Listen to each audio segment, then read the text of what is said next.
आखिरकार तमन्ना बेगम का किस्सा पाक हुआ।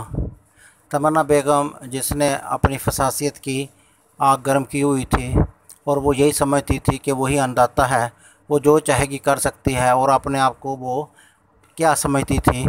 लेकिन आखिरकार नवाब शाह शहाबुद्दीन के हाथों उसका भी किस्सा पाक हुआ।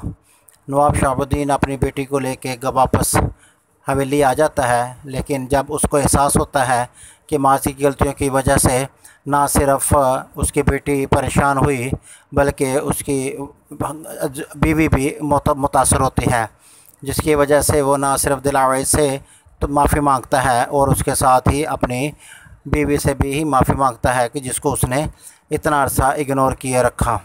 दूसरी तरफ जब दिलावेज़ अपने घर सिकंदर के पास जाती है तो उसकी सास उसे कबूल करने से इनकार कर देती है और वो कहती है कि मैं ऐसी बहू नहीं चाहती जो एक तवाइफ़ की बेटी हो और वो तवाइफ़ के तौर पे कोठे पे भी गई हो, इसलिए अभी और इसी वक्त घर से निकल जाओ।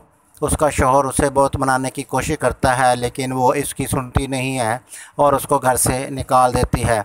नवाब शाह दिलावेज़ सिकंदर को कहती है कि कहा सुना माफ़ करना, हो सके तो आपको आपकी मोहब्बत मुबारक हो।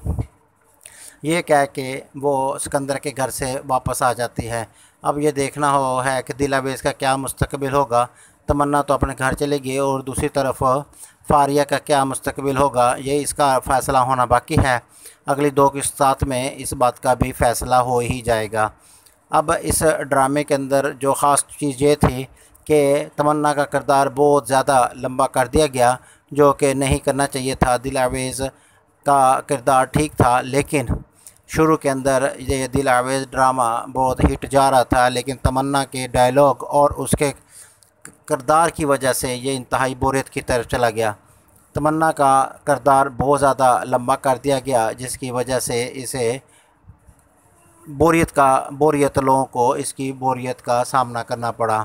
तो देखते हैं कि आखिरी 2 अक़सात में क्या ये व्यूअर का तवज्जो वापस हासिल कर सकेगा कि नहीं, ये तो अगली आने वाले 2 अक़सात में पता चलेगा।